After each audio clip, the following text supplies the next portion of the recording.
Welcome back. My name is Zane. Today we'll be having a look at KeeperDAO. What is KeeperDAO? There's a lot of complicated things involved, but we can make it really simple with this video. So guys, remember to subscribe to this channel, Altcoin Disrupt. We've been doing really well lately, and we're just going to continue doing an amazing job at explaining cryptocurrencies in a simple way so even your grandmother can understand. That's the goal here anyway.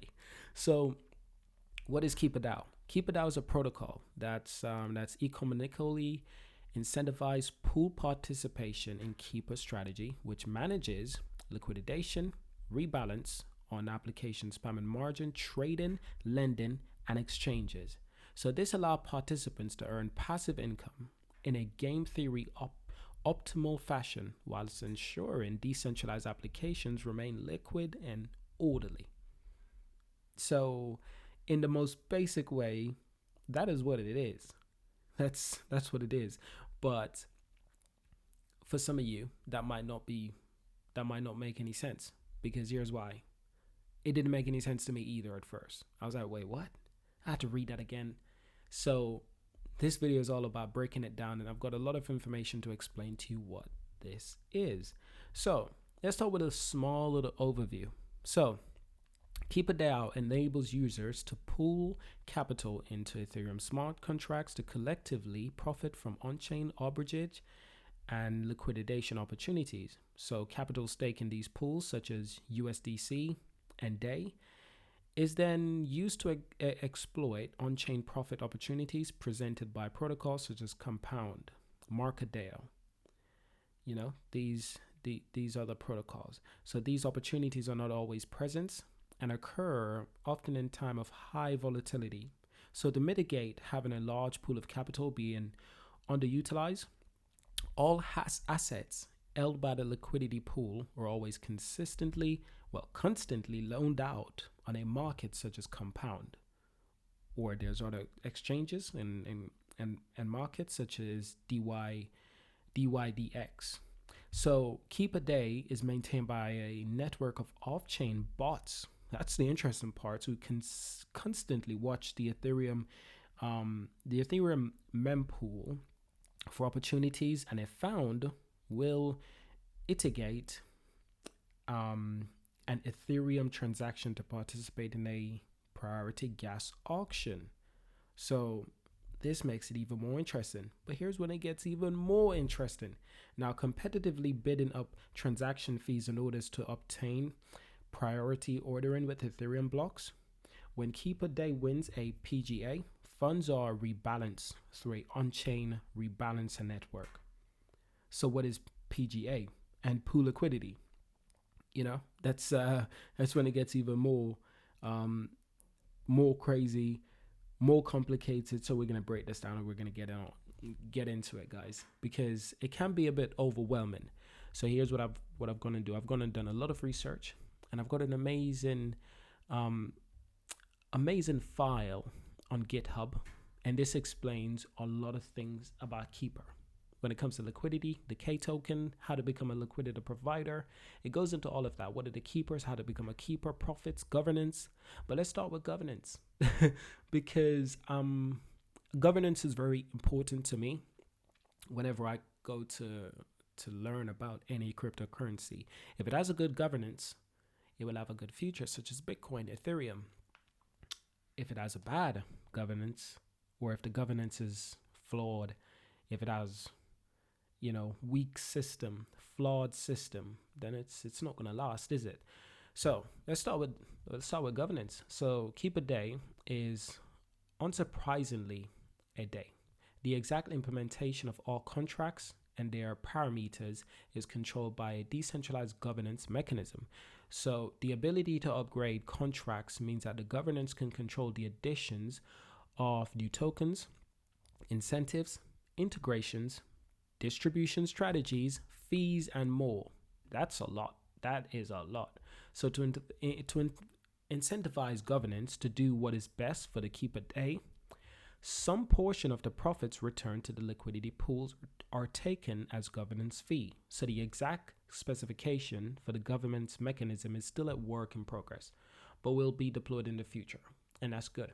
That is good. So until then, the governance is done at the sole discretion of the KeeperDAO team, which is good. So how does it work? KeeperDAO is broken down into multiple contracts, each one with a distinct responsibility. Each contract can be upgraded and parameterized independently, allowing KeeperDAO to evolve and improve over time. That's good. I like that. And this is why I wanted to start with governance, because governance is so important to any and every cryptocurrency, every and all cryptocurrencies. And next, we're going to go on to CoinMarketCap. We're going to get some more information, some numbers on Keeper. What's the current price as of today? £247. You're happy to know. You're welcome. Now, circulating supply is insanely low. 36,000 coins in supply. By the max supply, 1 million. Total supply, 1 million. Roughly around the same, 1,070,000. To be exact, if you guys want to, get into even more details, here's a funny story, guys. In February this year, KeeperDAO price went up to £567. It's right here, guys. 567 pounds. That's insane. That is insane, right? That's basically, that's more than twice what it is right now. So if you're wondering, is this thing even good for investing? I can't advise you on that. I gotta make a mind decision for myself. Now, this brings me to an important point. I'm not a financial investor. I'm not a financial advisor either. So do not take my advice, because I'm not giving any advice. I just wanted to make that really clear. Anyway, guys, let's get back to the fun stuff. So we've talked about the governance. Here's what I want to know about as well. The token, the K token. So when you deposit Ethereum, you should notice that you've received K ETH in return. So these are known as K tokens, as they represent your share of the underlying token in the liquidity pool, including all future profits that are earned by the pool. Now, K tokens are specific to underlying tokens. Depositing ETH will give you K ETH. Depositing WETH will give you KWETH. Depositing USDC will give you KUSDC. I hope this makes sense. If it doesn't, I'm in a lot of trouble with you guys. You guys are not going to be happy with me. So profits are also specific to the underlying token. So when profits is earned in Ethereum, it is shared between the K Ethereum holders. So proportionally to the amount of K Ethereum held and no one else. So that's good.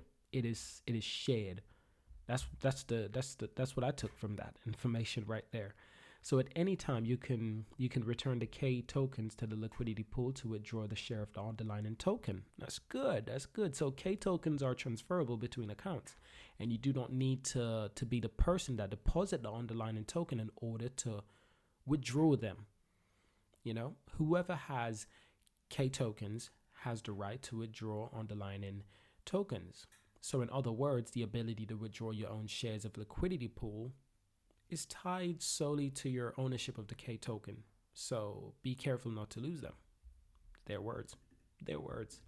I like that though. So that was good to start with. Here's the next thing I wanna get into. This is an important part of the KeeperDAO system. What are keepers?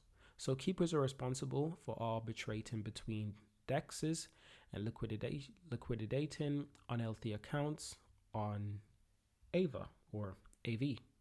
I still don't know how to pronounce this. I'm sorry, guys. If you guys get upset with me in the comments, I'm just going to have to man up and admit that I don't know how to pronounce this four-letter word. AVE. It's AVE, okay? Compound, MakerDAO, and so on. Did we lose train of thought right there, what we were talking about? Anyway, let's get back onto track. So keepers are on-chain profit seekers that require capital. The KeeperDAO liquidity pool allows keepers to borrow this capital, so as long as it's returned within the same transaction. A major challenge for keepers is engaging in priority gas auctions. So for example, when you want to capture an arbitrage opportunity, you're not the only one that's trying to do so. And to have your transaction prioritized requires you to spend a large amount of gas on the transaction.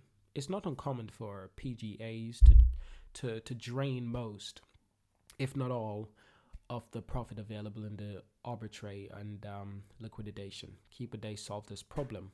This is important, guys. This is an important point. KeeperDAO solves this problem by incentivizing keepers to collaborate instead of compete. More information will soon be released, and I'm happy to hear that, because as soon as more information will be are released, as soon as any new information is brought about on Keeper, I'm all for it. I'm interested. I want to know more about this thing. So we've gone through most of the boring parts, the interesting parts. Let's talk about the liquidity providers, right? So liquidity providers, anyone that deposits Ethereum or a supported ERC20 token into the KeeperDAO liquidity pool. So liquidity providers earn a share of the profit earned by the liquidity pool. So this share is proportionally to the amount of Ethereum or ERC20 token that they have deposited compared to the other liquidity providers. At any time, a liquidity provider can withdraw their assets, including all profits that have been earned, partially or in full. And they talk about how to become a liquidity provider as well. So obviously I will have a link to both of these articles in the description for you guys, so you can learn more about Keeper. This is good. So they've got their own platform, as you can see, and that makes it even more interesting, because when it comes to yield, 7.10%, yeah, it's pretty damn good. I mean, considering how the market is doing right now, it's we've been through some really good times when it comes to Ethereum, current price, and how well Ethereum is doing, and how well Ethereum is going to keeps on getting better, which is good. And KeeperDAO wants to be a part of this, so it makes it even more interesting. So I hope you guys have enjoyed this video, because it's been really interesting. It's been really interesting to learn about. It's been really interesting to share as well. So thank you guys for watching. I think I've covered the majority of important things. I've purposefully left out the boring parts, because I think obviously I always say do your own research. This is where you do your own research if you want to find out about the boring parts. But I want to give you the most important parts, and I believe I've done that today. So thank you guys for watching. Keeper is also on Twitter. They've got a few other socials, such as Medium, and I believe they're on Discord as well. So plenty of ways how to keep up with Keeper. So thank you guys for watching. Subscribe. I hope you enjoyed this video. It's been fantastic to learn about Keeper, to teach you about Keeper, to talk about Keeper. And we will continue to talk about Keeper, because she's a keeper. That's a terrible joke. I know if there's anyone in the comment that likes that joke, I swear to God, we could be best mates, best friends. I swear. Because that's one of my most awful jokes. It took no work. I invested no time in thinking about that joke. I just so damn lazy with my jokes. But if you enjoy the joke, which you definitely won't, if you don't enjoy the joke, leave a like. There we go. If you didn't enjoy that joke, leave a like. And if you like that joke, share this video with a friend. You see how this works out for me? And how it works out for you. You guys are learning about Keeper. Thank you guys for watching. This channel is a Keeper, and I'll see you guys in the next one. Subscribe.